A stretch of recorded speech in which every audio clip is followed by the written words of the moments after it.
사도행전 5장 17절부터 42절 먼저 제가 읽습니다. 대제사장과 그와 함께 있는 사람 즉 사두개인의 당파가 다 마음의 시기가 가득하여 일어나서 사도들을 잡아다가 옥에 가두었더니 주의 사자가 밤에 옥문을 열고 끌어내어 이르되 가서 성전에 서서 이 생명의 말씀을 다 백성에게 말하라 하매 그들이 듣고 새벽에 성전에 들어가서 가르치더니 대제사장과 그와 함께 있는 사람들이 와서 공회와 이스라엘 족속의 원로들을 다 모으고 사람을 옥에 보내어 사도들을 잡아오라 하니 부하들이 가서 옥에서 사도들을 보지 못하고 돌아와 이르되 우리가 보니 옥은 든든하게 잠기고 지키는 사람들이 문에 서 있으되 문을 열고 본즉 그 안에는 한 사람도 없더이다 하니 성전 맡은 자와 제사장들이 이 말을 듣고 의혹하여 이 일이 어찌 될까 하더니 사람이 와서 알리되 보소서 옥에 가두었던 사람들이 성전에 서서 백성을 가르치더이다 하니 성전 맡은 자가 부하들과 같이 가서 그들을 잡아왔으나 강제로 못함은 그들이 돌로 칠까 두려워함이더라. 그들을 끌어다가 공회 앞에 세우니 대제사장이 물어 이르되 우리가 이 이름으로 사람을 가르치지 말라고 엄금하였으되 너희가 너희 가르침을 예루살렘에 가득하게 하니 이 사람의 피를 우리에게로 돌리고자 함이로다. 베드로와 사도들이 대답하여 이르되 사람보다 하나님께 순종하는 것이 마땅하니라. 너희가 나무에 달아 죽인 예수를 우리 조상의 하나님이 살리시고 이스라엘에게 회개함과 죄사함을 주시려고 그를 오른손으로 높이사 임금과 구주로 삼으셨느니라. 우리는 이 일의 증인이요 하나님이 자기에게 순종하는 사람들에게 주신 성령도 그러하니라 하더라. 그들이 듣고 크게 노하여 사도들을 없이하고자 할세 바리새인 가말리엘은 율법 교사로 모든 백성에게 존경을 받는 자라. 공회 중에 일어나 명하여 사도들을 잠깐 밖에 나가게 하고 말하되 이스라엘 사람들아 너희가 이 사람들에게 대하여 어떻게 하려는지 조심하라. 이전에 드다가 일어나 스스로 선전하매 사람이 약 400명이나 따르더니 그가 죽임을 당함에 따르던 모든 사람들이 흩어져 없어졌고 그 후 호적할 때에 갈릴리 유다가 일어나 백성을 꾀어 따르게 하다가 그도 망한즉 따르던 모든 사람들이 흩어졌느니라. 이제 내가 너희에게 말하노니 이 사람들을 상관하지 말고 버려두라. 이 사상과 이 소행이 사람으로부터 났으면 무너질 것이요 만일 하나님께로부터 났으면 너희가 그들을 무너뜨릴 수 없겠고 도리어 하나님을 대적하는 자가 될까 하노라 하니 그들이 옳게 여겨 사도들을 불러들여 채찍질하며 예수 이름으로 말하는 것을 금하고 놓으니 사도들은 그 이름을 위하여 능욕받는 일에 합당한 자로 여기심을 기뻐하면서 공회 앞을 떠나니라. 그들이 날마다 성전에 있든지 집에 있든지 예수는 그리스도라고 가르치기와 전도하기를 그치지 아니하니라. 아멘. 잠시 기도하겠습니다. 하나님 아버지, 하나님의 말씀 앞에 있습니다. 주의 말씀이 우리를 깨우치고 우리를 살리고 큰 위로와 은혜가 되는 시간이 되게 하여 주옵소서. 예수님의 이름으로 기도하옵나이다. 아멘. 오늘은 하나님이 어떻게 일하시는가라는 제목으로 하나님 말씀 선포하고자 합니다. 이미 돌아가셨죠. 스티브 잡스를 아십니까? 이름은 들어보셨죠? 미국 애플이라는 회사의 창업자입니다. 전 세계 시가총액 1위인 기업입니다. 지금 이제 우리가 스마트폰 없는 사람 없지 않습니까? 그 스마트폰의 세상을 만든 장본이죠. 설교를 준비하면서 스티브 잡스의 일하는 방식이라는 꽤 긴 기사를 읽었는데요. 잡스의 최측근으로 한 5년 정도 같이 일한 경험이 있던 사람이 쓴 글이었습니다. 스티브 잡스가 굉장히 열정적으로 일을 했는데 그 이유가 아주 단순한 목표 때문이었다는 겁니다. 그 목표가 뭐냐면 제품을 만들고 싶다. 이 목표. 제품을 만들고 싶다. 근데 여러분 요즘 굉장히 이게 분업화된 시대 아닙니까? 디자인하는 사람들은 디자인만 하고 설계하는 사람들은 설계만 하고 엔지니어들은 뭐 기계만 기술적인 면만 이런 식으로 막 분업화되지 않습니까? 근데 잡스는 그 모든 거를 다 하고 싶고 다 거기에 참여하고 싶었다는 겁니다. 그게 제품을 만드는 거니까.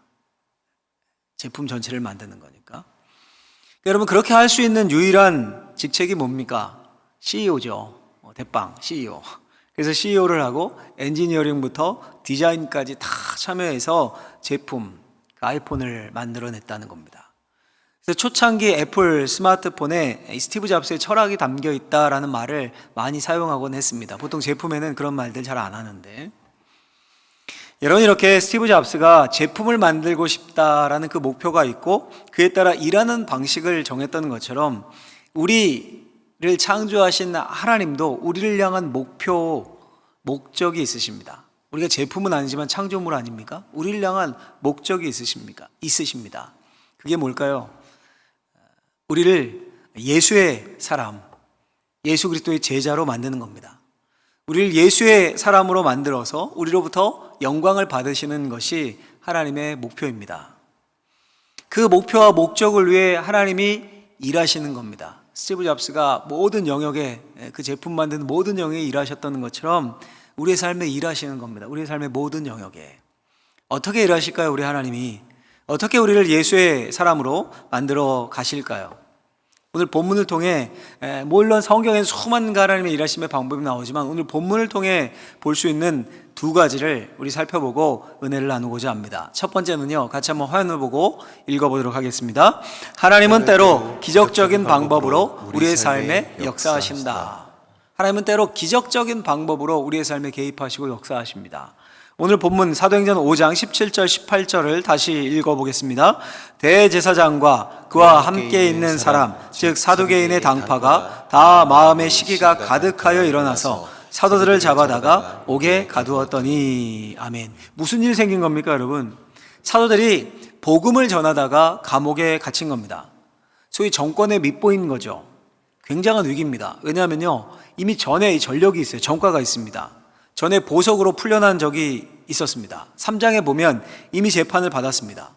그리고 풀어주면서 보석의 조건이 뭐였냐면 예수의 이름으로 말하지도 말고 가르치지도 말아라. 근데 이 조건을 어긴 겁니다. 그래서 당국자들이 분노하고, 힘있는 사람들이 분노하고 다시 옥에 가둔 겁니다. 큰 위기죠. 죽을 수도 있는 위기입니다. 그 당시는. 그때 여러분 무슨 일이 생깁니까? 하나님이 개입을 하십니다. 하나님이. 우리 19절 말씀, 사도행전 5장 19절 읽겠습니다. 19절 말씀. 주의 사자가 밤에 옥문을 열고 끌어내어 이르되. 아멘. 주의 사자가, 천사죠. 하나님이 천사들을 보내서 옥문을 열고 탈출시키십니다. 기적적으로 개입을 하신 거죠. 그리고는 잠잠해야 하는데 사도들이 다시 또 성전에 가서 예수의 이름 복음을 전합니다. 그때 새벽부터. 당연히 더 큰 위기가 찾아옵니다. 지도자들이 보고를 받고 사도들이 탈옥한 것을 알게 되고요, 그들이 다시 성전에서 예수의 이름을 전하고 있다는 사실을 또 알게 됩니다. 만약에 여러분들이 예루살렘의 지도자들이었다면 어땠겠습니까? 기분 굉장히 나쁘겠죠. 공권력에 대한 도전입니다. 엄청 화가 났어요. 엄청 화가 나서 당장 죽이고 싶었지만 여론이 무섭지 않습니까? 다시 잡아들입니다. 그리고 신문을 합니다. 그 부분을 한번 읽어볼까요? 사도행전 5장 27절에서 28절 읽겠습니다. 그들을 끌어다가 공회 앞에 세우니 대제사장이 물어 이르되 우리가 이 이름으로 사람을 가르치지 말라고 언금하였으되 너희가 너희 가르침을 예루살렘에 가득하게 하니 이 사람의 피를 너희에게로 돌리고자 함이로다. 아멘. 무슨 말입니까? 이런 말이죠. 너희들 전에 우리가 보석으로 풀어줬을 때 조건이 예수의 이름으로 말하지도 말고 가르치지도 말라고 했지. 왜 어기느냐고. 왜 예수의 죽음을, 그 피를 우리에게 돌리는 그런 정치적인 행위를 왜 하는 거냐, 너희들. 여론몰이 하는 거냐, 지금. 한번 해보겠다는 거냐. 이 말입니다, 지금. 이 정도 되면 사도들이, 이게 한 번이 아니잖아요. 몇 차례에 걸친 거니까 겁을 먹고 수그러들 법도 한데 사도들이 당당합니다. 우리 사도행전 5장 30절에서 32절도 한번 읽어보도록 하겠습니다. 너희가 나무에 달아 죽인 예수를 우리 조상의 하나님이 살리시고 이스라엘에게 회개함과 죄의 사함을 주시려고 그를 오른손으로 높이사 임금과 구주로 삼으셨느니라. 우리는 이 일의 증인이요 하나님이 자기에게 순종하는 사람들에게 주신 성령도 그러하니라 하더라. 아멘. 어떻습니까? 굽힙니까? 수그러듭니까? 전혀 굽히지 않습니다. 자신들은 예수 부활의 증인이고 무죄라는 겁니다. 자기들이. 이에 당국자들이 어떤 반응을 보입니까? 다음 절인 33절에 보면 이렇게 되어 있습니다. 그들이 듣고 크게 노하여 사도들을 없이하고자 할세. 죽이려고 했다는 겁니다. 엄청 대노해가지고 여론이고 뭐고 당장 사도들을 죽이려고 했습니다. 더 이상 출구가 없는 상황입니다. 없어 보입니다. 완벽한 위기입니다. 근데 그때 하나님이 또다시 한번 개입해 주십니다. 이번엔 천사를 보내시는 것이 아니라 전혀 사도들과 상관없는 사람을 이 현장에 보내십니다. 소위 히든 카드입니다. 그 사람이 누구냐면 가말리엘이라는 사람입니다. 가말리엘. 성경을 좀 아시는 분들은 들어보셨을 겁니다. 사도 바울의 스승이었던, 그러니까 바리새인 중에 바리새인, 바리새인을 가르치는 바리새인, 바리새인에서 가장 존경받는 가장 어른, 그 사람이 가말리엘입니다. 그 가말리엘이 공회에서 일어나서 말합니다. 가장 어른이 이야기하는 거니까 존경받는, 조용해졌겠죠. 사도들 잠깐 나가 있으라고 하고, 그리고 드다와 갈릴리 사람 유다라는 사람의 예를 들어서 쭉 설명을 해나갑니다. 드다나 갈릴리 유다처럼 예전에도 자신들이 잘났다고 메시아라고 주장해서 막 사람들이 끌고 다니고 잠깐 미혹하고 그런 경우들이 있었지만 다 나중에 보니까 흐지부지 흩어졌지 않느냐 다. 그것처럼 사도들이 전하는 사상과 이 그리스도란 자, 이게 사람으로부터 났으면 잠시 뭐 이렇게 우왕우왕 하다가 없어질 거다, 무너질 거다.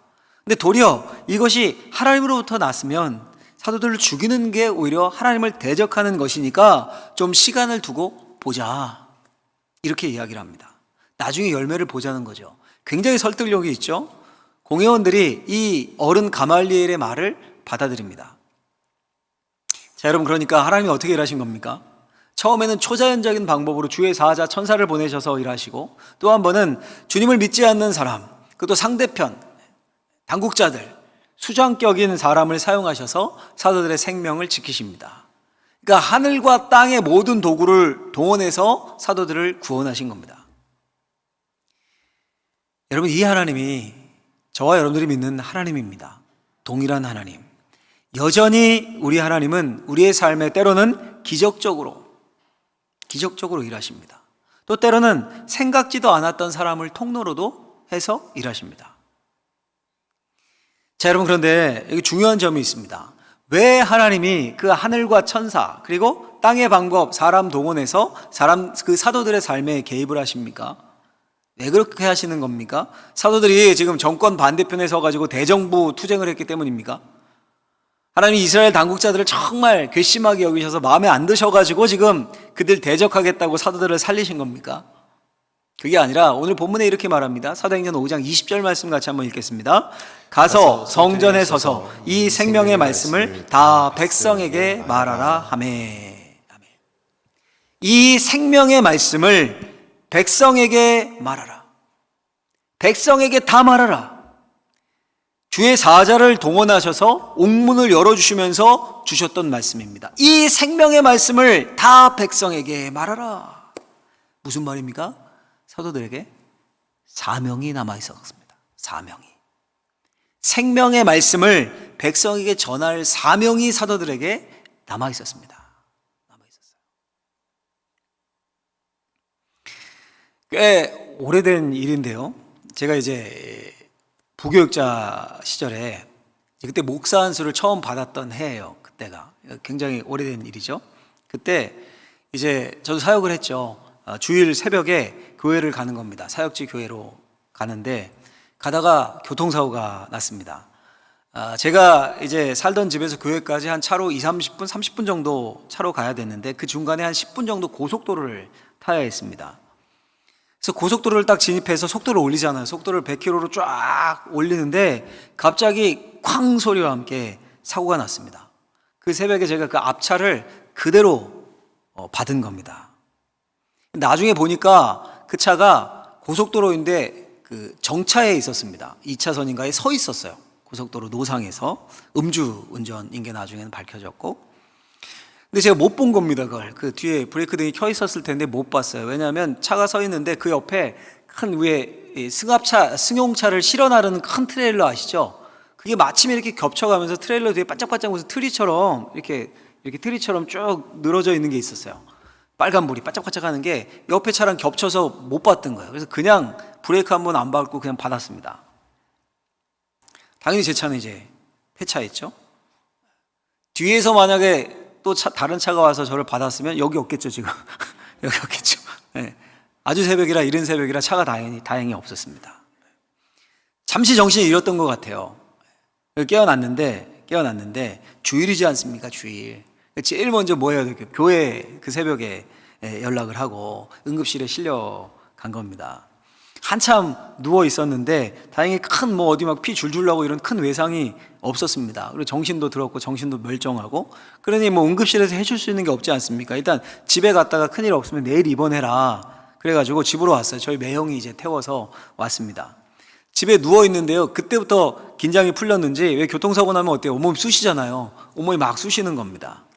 그리고 그때 이제 저희 아버님이 목회를 하고 계실 때니까, 은퇴 전이니까 주일에는 당연히 집에 사람이 없겠죠. 사람이 없었습니다. 아무도. 부모님께는 당연히 이 전화로 연락을 드린 상태였고, 문자로 또 답도 왔고, 혼자 끙끙대고 누워 있는 겁니다. 움직이도 못하고. 근데 교회 사역을 이제 다 마치시고 저녁 때쯤 돼가지고 어머니가 먼저 들어오시는 겁니다. 어머니가 들어오시는데, 현관문을 열면서 들어오시는데 찬양을 콧노래로 흥얼흥얼 부르면서 들어오시는 거예요. 아들은 죽겠는데 알면서. 제가 방에서 누워서 죽어가는 목소리를 한마디 했습니다. 아니, 아들이 교통사고 나서 죽을 뻔했는데 노래가 나오십니까? 찬양이 나오십니까? 기어들어가는 목소리로. 그랬더니 저희 어머니가 쓱 저를 보더니 한마디 하고 이렇게 딱 부엌으로 가셨는데, 그 말이 아직도 생생히 기억나요. 갑자기 웃으시면서, 야, 네가 뭘 했다고 죽냐? 사명자는 안 죽어. 그 말 하시고 가셨어요. 그 다음날 이제 병원에 입원했는데 의사 선생님은 기적이라고. 당연히 기적이죠. 멀쩡했거든요. 멀쩡했거든요. 그 정도 사고로 이럴 수 없는데 진짜 기적이라고.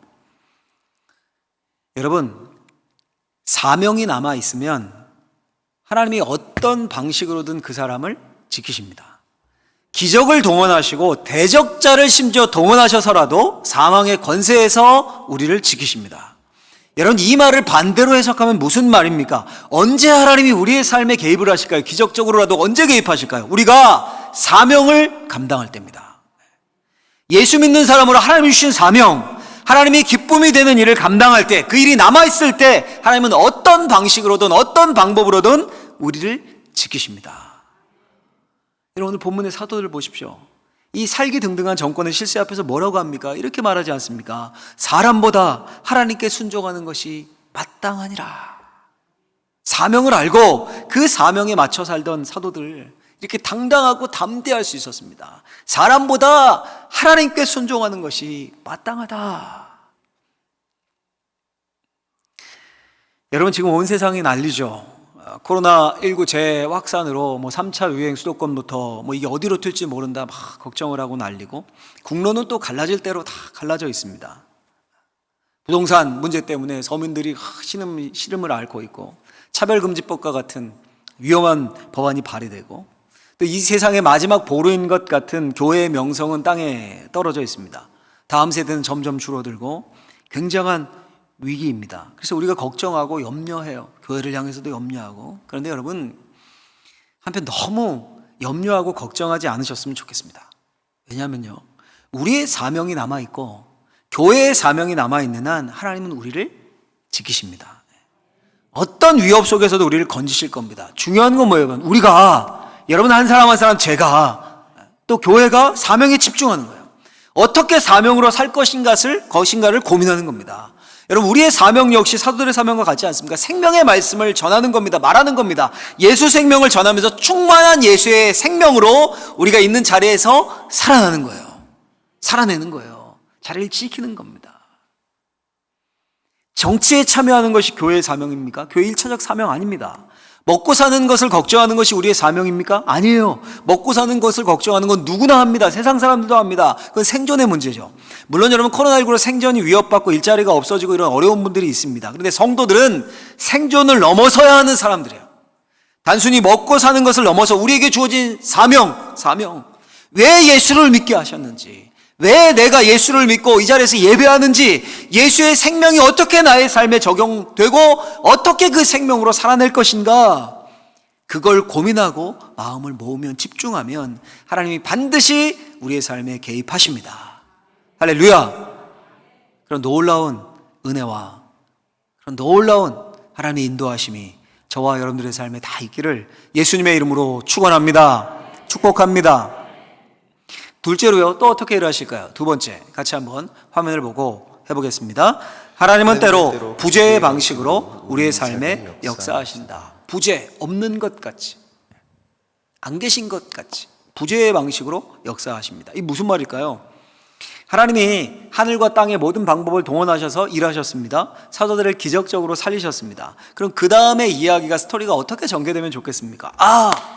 하나님의 보호하심 가운데 악의 세력들이 사도들의 손끝 하나 건드릴 수 없었습니다. 사도들이 사명 감당하는데 아무런 방해도 없었습니다. 스토리가 이렇게 전개되면 좋잖아요. 얼마나 좋습니까? 그렇죠? 근데 그렇습니까? 오늘 본문 한번 볼까요? 사도행전 5장 40절 말씀 한번 읽어보도록 하겠습니다. 40절 있습니다. 그들이 옳게 여겨 사도들을 불러들여 채찍질하며 예수의 이름으로 말하는 것을 금하고 놓으니. 아멘. 공회에서 그냥 놓아줍니까? 채찍질을 하고 다시 복음 전하는 것을 금지하면서 놓아줍니다. 불화의 불씨가 남아있는 거죠. 여러분, 여기 채찍질은 단순히 겁주려고 종아리 몇 대 때리고 이게 아닙니다. 사도 바울이 고린도 후서에서 자기가 받은 고난을 말하면서 이런 말을 하는 대목이 나옵니다. 유대인들에게 40에서 하나 감한 매를 5번 맞았으며, 이런 말을 해요. 당시 법으로, 유대법으로 40대까지 때릴 수 있었다고 합니다. 40대. 예를 들면 우리나라 곤장을 생각한다면 곤장식은 아니었겠지만 40대를 때릴 수 있는 겁니다. 그 이상 때리면 이게 죽는 게 확실하니까. 그러니까 죽기 직전까지 때리는 겁니다. 근데 막 때리다 보면 40대를 넘길 수 있습니까? 없습니까? 막 때리다 보니까 자기도 모르게 40대를 넘겨서 때릴 수 있지 않습니까? 그러니까 39대까지만 때린 겁니다. 40에 하나 감한 매. 그래서 실수로 한 번 더 때려도 40은 안 넘기니까. 법을 안 어기니까. 그러니까 본문의 채찍질은 이 40에 하나 감한 매입니다. 거의 반죽음 상태가 되는 거죠. 죽었다 깨었다를 반복하면서 채찍질을 당한 겁니다. 그렇게 맞으면 후유증이 있겠습니까? 없겠습니까? 있겠죠. 그 매질로 장애가 생겼을 수도 있고, 날씨가 흐리면 온몸이 쑤시는 사람도 생겼을 테고, 몸에 큰 상처, 흔적이 남은 사람도 있었을 겁니다. 자, 여러분, 한번 상상력을 동원해 보십시오. 사도들이 옥에 갇혔을 때 천사를 보내 감옥문을 여셨습니다. 기적적으로 구출하셨습니다. 그래서 또 사명을 감당했습니다. 또 잡혀갔을 때 당국자들이 대노를 하고 막 당장 없애려고 죽이려고 하는데 같은 편인 가말리엘, 바리새인 중에 바리새인이 막아섰습니다. 아마 저 같으면 하나님 또다시 천사 동원해 주십시오. 그거 아니면 하나님 또 다른 가말리엘이라도 보내주십시오. 기도했을 것 같습니다. 근데 이번에는 아무 일도 일어나지 않았습니다. 매질이 시작되는데 아무 일도 일어나지 않아요. 천사가 나타나서 그 채찍을 딱 잡으면 좋겠는데 개입이 없어요.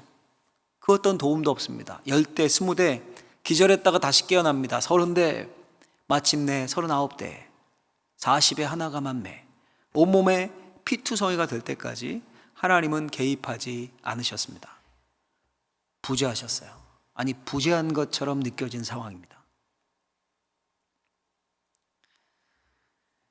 니콜라스 월터 스토프라는 이름의 분이 있습니다. 사람이 있습니다. 한번 사진을 보여주시면 굉장히 중후하고 잘생기셨죠. 엄청나게 유명한 기독교 철학자입니다. 당연히 경건한 신앙인입니다. 철학자니까 어려운 책들을 굉장히 많이 썼겠죠. 우연히 제가 이런 제목의 책을 보게 되었습니다. 이분의 책인데, 나는 사랑하는 사람을 잃었습니다. 이런 제목의 책을 보게 됐습니다. 이게 철학책 같지는 않잖아요, 제목 자체가. 그래서 제가 사서 펼쳐봤는데 책을 넘기자마자 이렇게 시작을 합니다. 책이. 눈 내리는 어느 날 밤 뉴 헤이븐시에서 태어난 내 아들 에릭은 그로부터 25년이 지난 어느 날 카이저 게비르게의 눈 덮인 산빛 아래서 생을 마감했다. 나는 사랑하는 사람을 잃었습니다. 책 제목이 확 이해가 되시죠? 25살의 아들이 등반을 하다가 목숨을 잃은 겁니다. 그 아들의 죽음 앞에 이 경건한 기독교 철학자가 평생 하나님을 증명하며 기독교 철학을 하며 살았는데, 이 기독교 철학자가 절규를 합니다. 왜 내 아들이 죽도록 허락하셨습니까? 천지 만물을 창조하시는데 엿새밖에 걸리지 않았다면 어째서 재창조하는 데 걸리는 시간은 고통스러울 정도로 긴가요? 태초의 혼돈을 그렇게 빨리 정돈하셨다면 어찌하여 죄와 죽음과 고통을 정복하는 것은 고통스러울 정도로 느린가요? 목숨보다 사랑했던 아들의 죽음 앞에 그걸 하나님이 허용하신 거죠. 그 하나님의 부재에 절규하고 있는 겁니다. 어쩌면 우리 중에도 이 월터 스토프의 절규에 공감하시는 분들이 꽤 많으실 겁니다. 여러분, 우리가 하나님께 제일 섭섭한 부분이 이 지점 아닙니까? 왜 그토록 큰 능력을 가지신 분이, 전지전능한 분이 우리를 돕지 않으실까요? 아니면 내 삶이 무너져 내리는 것을 왜 그냥 내버려 두실까요? 우리 성도님들 중에도 자식을 먼저 땅에 묻은 부모님, 성도님이 계십니다. 제가 장례를 집례한 적도 여러 번입니다. 왜 내 자식이 나보다 먼저 땅에 묻혀야 합니까? 왜 하나님이 막지 않으십니까? 왜 다른 사람들은 건강한데 왜 내가 중병, 내가 암에 걸려야 합니까? 왜 하나님이 개입하지 않으셨습니까? 왜 내 가정이 깨어지고 내 자녀에게 큰 문제가 생겼을 때 다른 집은 안 그런데 왜 하나님은 그냥 두셨습니까? 전지전능하신 분이 하나님의 부재를 느끼고 절규하고 신음하는 겁니다. 여러분, 이런 상황에서 하나님이 우리에게 주시는 말씀이 무엇입니까? 말씀이 오늘 본문 사도행전 5장 40절 말씀을 다시 한번 읽어보겠습니다. 같이 한번 읽겠습니다. 그들이 옳게 여겨 사도들을 불러들여 채찍질하며 예수의 이름으로 말하는 것을 금하고 놓으니. 이 구절이 보여주는 사실이 뭡니까? 사도들이 매를 맞았지만 그 생명을 건져 노임을 받았다는 겁니다. 그 하나님의 침묵과 부재 속에서도 여전히 하나님은 사도들을 인도하고 계시다는 거예요. 그들 목숨을 지키셨습니다. 물론 여러분, 우린 이 방식을 싫어합니다. 싫어해요. 우린 기적적으로 하나님이 내 삶에 개입하시고 채찍이 아니라 당근의 방식으로, 선물과 보상의 방식으로 하나님이 내 삶에 개입하시고 일하시기를 원하십니다. 저도 그래요. 근데 여러분, 때로 하나님은 부재의 방식으로 일하십니다. 침묵하시는 것 같고 내버려 두시는 것 같습니다. 근데 여전히 하나님은 마지노선을 정하시고 우리를 인도하고 계십니다. 오늘 본문 우리 41절 말씀, 사도행전 5장 41절도 한번 읽어볼까요? 같이 읽겠습니다. 사도들은 그 이름을 위하여 능력받는 일에 합당한 자로 여기심을 기뻐하면서 공회 앞을 떠나니라. 아멘. 무슨 말입니까? 사도들은 그 하나님의 부재 같은 그 상황을 정확하게 이해했던 겁니다. 사명을 감당하다가 능욕을 받은 것을 면류관으로 여긴 겁니다. 그 이름 예수, 그분을 위해 능욕받은 것을 면류관으로 여기고 기뻐하면서 공회 앞을 떠났다. 상상해 보십시오.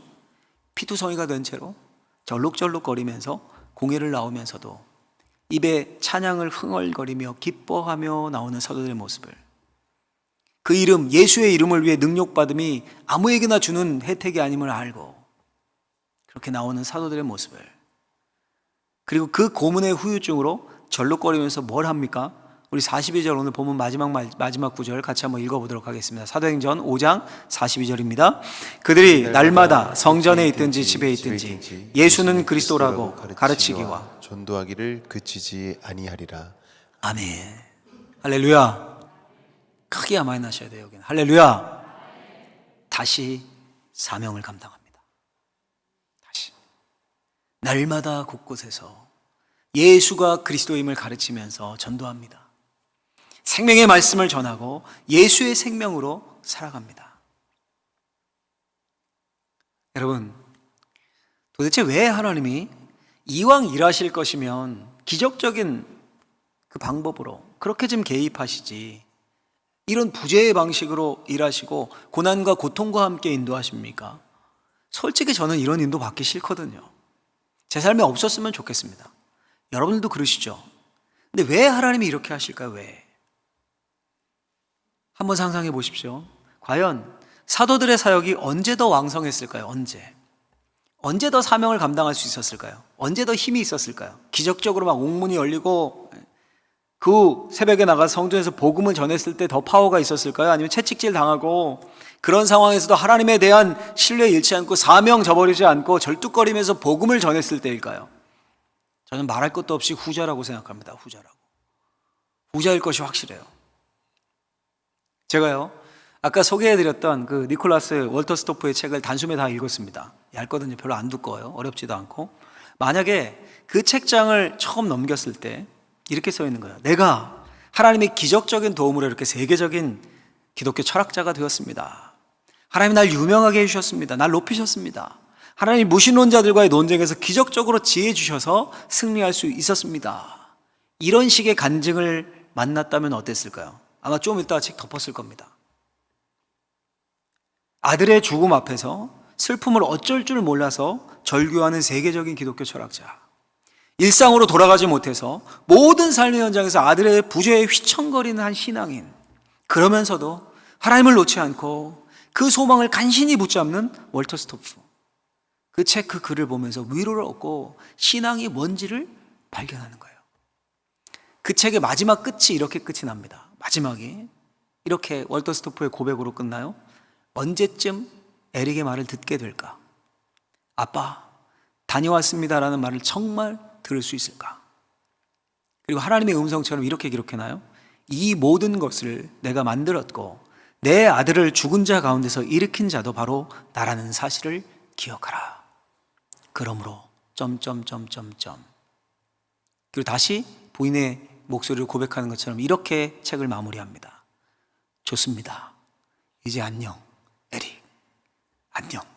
안녕. 우리가 다시 만날 그날까지. 무슨 고백입니까, 여러분? 새하늘과 새 땅에서, 천국에서 다시 만날 아들을 소망하는 그 대목으로 책을 끝내고 있는 겁니다. 간신히 자신을 추스리면서 슬픔 중에 간신히 하나님을 붙잡는 거기서 오는 소망입니다. 마지막 책을 읽을 때 눈물이 왈칵했어요, 제가. 이렇게 설교문을 작성하고요. 제가 토요일 저녁이 되면 이걸 계속 반복해서 읽거든요. 그때 또 눈물이 왈칵했어요. 왜냐하면 이게 연약한 제 모습이기 때문이에요. 우리 사랑하는 성도 여러분, 우리가 착각하는 것이 있습니다. 세상 사람들이요, 교회 사람들 말고 세상 사람들이 우리가 가지고 있는 기적의 스토리, 하나님이 도우셨다는 간증, 성공, 승리, 이걸로 움직일까요? 교회 내에서는 그렇죠. 그렇구나, 하나님이 그렇게 축복하셨구나. 근데 세상 사람들도 거기에 움직일까요? 교회에 돈이 많고 이렇게 축복을 받아서 건물이 우뚝우뚝 서 있고 850만 1000만의 교세를 자랑하고 하나님이 이렇게 축복하셨다, 그걸로 세상이 움직일까요? 감동을 받을까요? 장로 대통령이 나왔다, 와 기독교 대단하다, 세상이 그렇게 할까요? 언제 세상이 움직일까요? 언제?